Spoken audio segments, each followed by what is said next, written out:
শবে কদর বছরের সবচেয়ে শ্রেষ্ঠ রাত। এ রাতের ইবাদত খায়রুম মিন আলফি শাহর, হাজার মাসে ইবাদতের চাইতে উত্তম।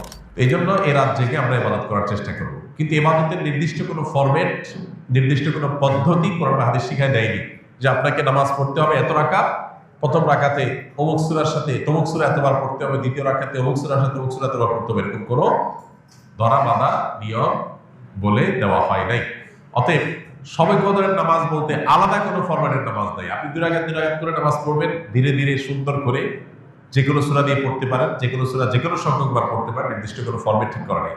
শবে কদর উপলক্ষে একটা জিনিস শুধুমাত্র হাদিসে শেখানো আছে, এটা একটা দোয়া, আল্লাহুম্মা ইন্নাকা আফুউন তুহিব্বুল আফওয়া ফাআফু আন্নি। আল্লাহ আপনি ক্ষমাশীল, ক্ষমাকে পছন্দ করেন, আমাকে ক্ষমা করে দিন। এর বাইরে শবে কদরের নামাজ বলতে আলাদা নিয়মের কোনো নামাজ নাই। নামাজের বাইরে আপনি কোরআন তেলাওয়াত করবেন, দোয়া করবেন, জিকির আজকার করবেন, তাজবিহ তেলাওয়াত করবেন, বিভিন্ন নেকামল করবেন, দিনী বস্তু পড়বেন, বিভিন্নভাবে আপনি রাতটাকে কাটাবার চেষ্টা করবেন। শবে কদরে কি আসলে ভাগ্য পরিবর্তন হয়? ভাগ্য পরিবর্তন করতে কি কি আমল করা দরকার? ভাইরা আমার, লাইলাতুল কদরে মানুষের ভাগ্য লিপিবদ্ধ হয়। ভাগ্য লিপিবদ্ধ হওয়ার 4-5টা স্তর আছে, 4-5টা লেভেল আছে। বিভিন্ন লেভেলে লেভেলে মানুষের ভাগ্য নির্ধারণ হয়। মানুষের সৃষ্টির হাজার বছর আগে, 50,000 বছর আগে আল্লাহ তাআলা মানুষের তাকদীর লিখেছেন। আবার মাতৃগর্ভে থাকাকালীন সময় আরেকটা লেয়ারে লেখা হয়। এরপরে প্রত্যেক বছর লাইলাতুল কদরে আবার সেই চূড়ান্ত যেটা লেখা আছে এজমালি, ওইটারে বিস্তারিত লেখা হয় প্রতি বছর লাইলাতুল কদরে। কোরআন কারীমে সূরা দুখানে আল্লাহ বলেছেন, ইন্না আনজালনাহু ফী লাইলাতিন মুবারাকাহ ইন্না কুন্না মুনজিরিন ফীহা ইউফরাকু কুল্লু আমরিন হাকীম। আল্লাহ বলেছেন, আমি এই কোরআনকে নাজিল করেছি বরকতময় রাতে। কোরআন কোন রাতে নাজিল হয়েছে? শবে বরাতে না শবে কদরে? শবে কদরে।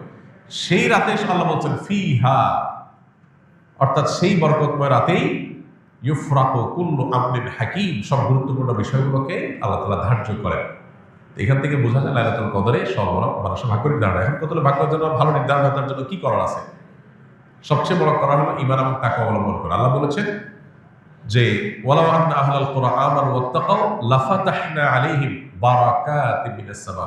কোন জনপদের মানুষ ঈমান আর তাকওয়া আনলে আল্লাহ তাআলা বলেছেন আসমান থেকে বরকতের সব দুয়ারগুলো উন্মোচন করে দিবেন। আপনার ভাগ্যে ভালো কিছু লেখা হোক চাইলে আপনাকে ঈমান আমলের চর্চায় এগিয়ে যেতে হবে। আমাদের দেশে মানুষ সব রাতে মসজিদে ভিড় করে, সারা বছর তো নামাজ কালামের খোঁজ খবর নেই, সব রাতে মসজিদে এসে ভিড় করছে। কেন? ভাগ্যে যেন ভালো কিছু লেখা হয়। একজন চেয়ারম্যান সরকারের কাছ থেকে রিলিফ পাইছে বা জনগণকে বন্টন করার জন্য জিনিসপত্র পাইছে।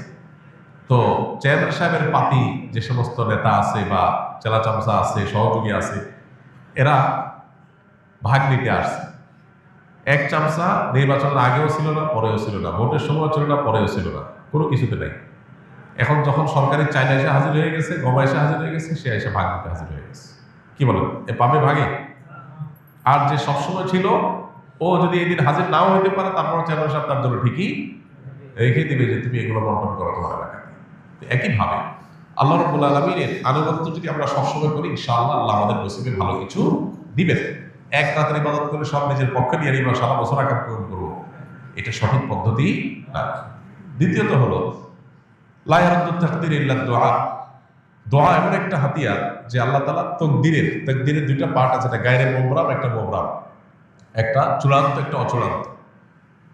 অচূড়ান্ত তো আমাদের দৃষ্টিতে, আল্লাহর দৃষ্টিতে সেটাও চূড়ান্ত। আল্লাহ জানেন যে আমরা সেটাকেও দোয়া করে পরিবর্তন করে নিব।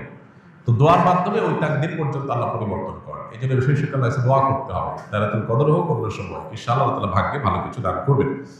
শবে কদরে নাকি সকল গুনাহ মাফ করা হয়। তাহলে বান্দার হক যারা খেয়েছে এবং শিরকের গুনাহ, এগুলো কিভাবে মাফ হবে? আল্লাহ তো বলেছেন হাসরের ময়দানে সবকিছুর হিসাব দিতে হবে। শবে কদরে সব গুনাহ মাফ হবে, কিন্তু বান্দার হক তো মাফ হবে না ভাই। বান্দার হক বান্দার কাছ থেকে আদায় করে মাফ চেয়ে নিতে হবে, মাফ পেয়ে নিতে হবে, তা না হলে মাফ হবে না। আমরা অনেকে মোছে তাও দিয়ে বসে আছি যে শবে কদর সব মাফ করে দিবি, তাইলে চুরি দাঁড়ি ডাকাতি 2 নম্বরে যা কিছু করলাম, এক শবে কদর ইবাদত করলেই তো সব মাফ। দেখুন, ইসলামের সাথে অন্য সব ধর্মের এখানে একটা মৌলিক পার্থক্য। খোদ ইয়াহুদিরা, আল্লাহ কোরআনে তাদের সম্পর্কে বলেছেন, ইয়াহুদিরা বলে লান তামাসসানান নারু ইল্লা আইয়ামা মাদুদা। তারা বলে আমাদেরকে আগুনে জাহান্নামে কয়েকদিন থাকা লাগবে, এরপর আমরা জান্নাতে থাকবো। তাহলে আর অপরাধ না করার কারণ নাই তো, তাহলে অপরাধ না করে থাকা কি দুঃখ? অল্প কাজে থাকা লাগবে, অনন্তকাল আমরা জান্নাত অটোমেটিক আমাদের গ্রান্টেড। এই জন্য তাদের অপরাধ থেকে বাঁচার কোনো গরজ নাই। খ্রিস্টানরা মনে করে ঈসা আলাইহিস সালাম তিনি শুলে চড়ে, যদিও তিনি শুলে চড়েন নাই কোরআনের বর্ণনা অনুযায়ী, তিনি আত্মাহুতি দিয়ে আত্মত্যাগ করে আমাদের সমস্ত পাপের দায় তিনি নিয়ে নিছেন। এটা কারা মনে করে? খ্রিস্টানরা। যেহেতু আমাদের সমস্ত পাপের দায় উনি নিয়ে নিছেন, অথবা আল্লাহ আমাদের আর কিছু করবে না, আমাদের পক্ষ থেকে আমাদের নবী নিয়ে নিছে সব। এই জন্য তাদেরও কোনো পাপ না করার ব্যাপারে কোনো গরজ। ইসলাম এমন এক দিন, যে দিন বারবার করে কোরআনের পাতায় পাতায় বলেছে ও আল্লাহ তাজিরু ওয়াজিরাতুন বিজরা উখরা, কারোর পাপের বোঝা আর কেউ বহন করতে পারবে না, কোনো অপশন নাই। তুমি পাপ করছো, তোমাকে পেতে হবে। এই জন্য একজন ইমানদার পাপ করলে সেটা প্রায়শ্চিত্ত করতে হবে। আপনি পাপ করবেন, অন্যের হক নষ্ট করবেন, আর সবকদরে আপনারা মাফ করে দিবে। জি না, সবকদরে আপনার ছোটখাটো গুনাহগুলো মাফ করে দিবে, কিন্তু আল্লাহর কাছ থেকে বান্দার হক নিয়ে মাফ পাইতে হলে তারটা তাকে ফেরত দিতে হবে, তার কাছে মাফ চেয়ে দিতে হবে, তারপর আল্লাহ তাআলা মাফ করবেন। অতএব এ বিষয়ে যেন আমাদের ঘাটতি না থাকে। আল্লাহ তাআলার ৯৯ নাম মুখস্থ করার ফজিলত কি? আল্লাহ রাব্বুল আলামিনের ৯৯ নাম এ সম্পর্কে হাদিসে আসছে, নবী সাল্লাল্লাহু আলাইহি ওয়াসাল্লাম বলেছেন ইন্না লিল্লাহি তিসআওয়া তিসঈনা ইসমা, যে আল্লাহ তাআলার ৯৯টি নাম আছে, যে ব্যক্তি এগুলোকে হেফাজত করবে, সংরক্ষণ করবে, মুখস্থ করবে, এই ব্যক্তি জান্নাতে প্রবেশ করবে। এখানে মুখস্থ করা বলতে নামগুলো মুখস্থ করা, সেগুলোর অর্থ বোঝা, সেগুলোর প্রতি বিশ্বাস করা। আল্লাহ তাআলার গুণবাচক নাম আলিম, আল্লাহ সবকিছু জানেন, অতএব এটা আমি বিশ্বাস করবো যে আল্লাহর কাছে অজানা কিছু নেই। আল্লাহ তাআলার গুণবাচক নামের মধ্যে একটা আছে কাদির, আল্লাহ সবকিছু করতে সক্ষম, আল্লাহর কাছে অপারগতা বলতে কিছু নেই।